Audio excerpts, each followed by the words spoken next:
आज मैं जो स्टोरी आपके साथ शेयर कर रही हूँ वो सुनकर आप सबका दिल दहलने वाला है। क्या आप सोच सकते हैं कि आपने अपने बच्चों को स्कूल भेजा और वो बच्चे वापस ज़िंदा आए ही ना।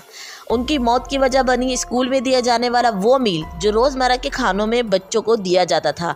इससे पहले कभी स्कूल में ये दर्दनाक दुर्घटना नहीं घटी थी। तमाम बच्चों के वालिदैन के अंदर इतना गुस्सा था कि उन्होंने 23 के 23 बच्चों को उसी दिन उसी स्कूल में उसके ग्राउंड में उन्हें दफना दिया था, ताकि ये स्कूल हमेशा याद रखे कि इन्होंने कितनी बड़ी गलती की है। मैं आज आपको बताऊंगी कि क्या हुआ था उन 23 बच्चों के साथ। इस हादसे की शुरुआत होती है 16 जुलाई 2013 से। बिहार के इस स्कूल में सज़ा के तौर पर जो बच्चा भी गलती करता तो उसको उस दिन का मील नहीं दिया जाता था। रोज़मर्रा के मामूल के मुताबिक 16 जुलाई 2023 का दिन वो दिन था कि स्कूल और वालिदैन एक इबरतनाक हादसे से गुजर रहे थे। लेकिन आखिर यहाँ हुआ क्या था कि एक दिन में एक ही वक्त में 23 बच्चे अपनी जान की बाजी हार गए। उन्होंने ऐसा क्या किया था कि उन्हें मौत की सज़ा मिली? ऐसा क्या हुआ था उनके साथ कि वहाँ की सरकार को ये उसूल बदलना पड़ा कि अब बिहार के किसी स्कूल में मील नहीं दिया जाएगा।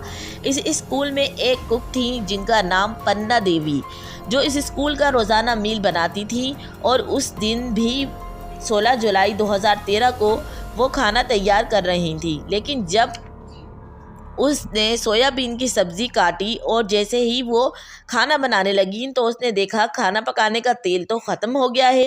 वो स्कूल की प्रिंसिपल के पास गई और उन्होंने प्रिंसिपल को सब बताया कि मैंने सब्ज़ी काट ली है लेकिन खाना बनाने का तेल तो है ही नहीं। प्रिंसिपल के पास वो खाने का सामान वो अपने घर पे रखा करती थी, क्योंकि स्कूल में कोई ऐसी सेफ जगह नहीं थी जहाँ वो सारा राशन वगैरह रखें। तो सारा राशन का सामान वो बोतल देखी तो उन्हें वो तेल बहुत अजीब लगा। वो दोबारा गई प्रिंसिपल के पास। उन्होंने कहा कि तेल मुझे कुछ ठीक नहीं लग रहा और आप इसको चेक कर लें कि बिल्कुल भी सही नहीं है, या आप मुझे कोई दूसरा तेल मंगा कर दे दें। उन्होंने कहा नहीं नहीं, ये तेल बिल्कुल ठीक है और हो सकता है रखा हुआ था तो एक्सपायर भी हो गया, लेकिन तुम ना चला लो, आज के लिए कर लो, कल मैं मंगा कर दे दूँगी। बहरहाल पन्ना देवी चली गई और फिर दोबारा वो खाना बनाने की तैयारी करने लगी। उन्होंने यूं ही पतीले के अंदर वो तेल डाला तो ना उस तेल की कोई आवाज़ आई ना कुछ। वो बिल्कुल अजीब ही हो रहा था। जिस तरह तेल का रंग होता है उसका रंग बिल्कुल ही बदला हुआ नज़र आ रहा था। और उन्होंने सब्ज़ी डाली तो सब्ज़ी में कोई आवाज़ भी नहीं आई। जैसे सब्ज़ी में अमूमन हम तेल में हम सब्ज़ी डालते हैं तो बहुत करकराहट सी आवाज़ आती है, तो आवाज़ नहीं आई। वो फिर दोबारा गई, तेल में बहुत ज़्यादा ही बदबू आ रही थी। प्रिंसिपल के पास गई, उन्होंने कहा कि तेल अच्छा नहीं है, उसमें बहुत गंदी स्मेल आ रही है। तो प्रिंसिपल ने कहा नहीं नहीं, तेल बिल्कुल ठीक है और तुम ऐसा करो, जाओ खाना बनाओ। तो पन्ना देवी गई दोबारा और उन्होंने जैसे तैसे करके खाना बना लिया। 23 बच्चों का जो स्टाफ था, सबसे पहले उनको मील दिया जाने वाला था तो सबसे पहले उनको बुलाया गया और उनको खाने में सब्ज़ी रोटी चावल दिया गया। 23 बच्चों ने वो खाना खाया, लेकिन उन्हें वो खाना बिल्कुल भी अच्छा नहीं लग रहा था, जिसकी शिकायत प्रिंसिपल के ऑफिस में जाके की कि हमें खाना अच्छा नहीं लग रहा, खाना कड़वा है, खाने में स्मेल आ रही है। तो प्रिंसिपल ने कहा कि खाना यही है, खाना है खाओ, नहीं खाना तो मत खाओ। बच्चों ने ये जैसे तैसे करके वो मील खा लिया और उसके 10 मिनट बाद ही बच्चों को किसी बच्चे को उल्टी आने लगी, किसी बच्चे को चक्कर आने लगे और कोई बच्चा बेहोश हो गया।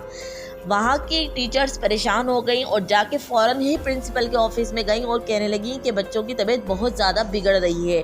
प्रिंसिपल ने कहा कि बच्चों की वालिदैन को फ़ोन किया जाए, उन्हें बुलाया जाए ताकि वो अपने बच्चों को यहाँ से हॉस्पिटल लेके जाएँ।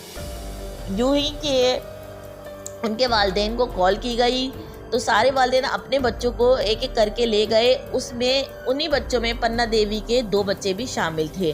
पन्ना देवी भी अपने वहाँ के करीबी हॉस्पिटल सिविल में अपने बच्चों को लेकर चली गई। फॉरेंसिक रिपोर्ट के मुताबिक बच्चों के और बदकिस्मती ये हुई कि 23 के 23 बच्चों ने वो खाना खा लिया। उनके वालिदैन इतने ज़्यादा सदमे में, इतने ज़्यादा गुस्से में, इतने ज़्यादा अफसोस में थे कि उन्होंने जगह जगह धरने दिए, ट्रेनें जला दी और बहुत ही ज़्यादा टीचरों पे गुस्सा निकालने, प्रिंसिपल पे बहुत ज़्यादा गुस्सा निकालने लगे। फिर ये केस बच्चों के खानों में मोनोक्रोटोफॉस नामी एक दवाई का पॉइज़न शामिल हुआ था, जिसमें उन्होंने कहा कि इनको पॉइज़न दिया गया है। दिए गन्ने की फसल में जो पॉइज़न डाला जाता है कीड़ों को मारने के लिए, वो बच्चों के खाने में शामिल है। इस तरह से ये सारा केस चला तो पता चला कि उसी दिन प्रिंसिपल के शौहर अर्जुन रॉय गन्ने की फसल के लिए मोनोक्रोटोफॉस बोतल्स लेकर आए थे, जो उन्होंने उसी तेल के साथ रख दी थी। इत्तेफाक ये हुआ कि प्यून ने वो 2 बोतलें उठाईं जो उनके शौहर लेकर आए थे, और वो 2 बोतलें लेकर स्कूल आ गए। और इस केस के चलते हुए इस स्कूल की प्रिंसिपल को 17 साल की सज़ा हुई, जबकि उनके शौहर अर्जुन रॉय को कुछ भी नहीं कहा गया।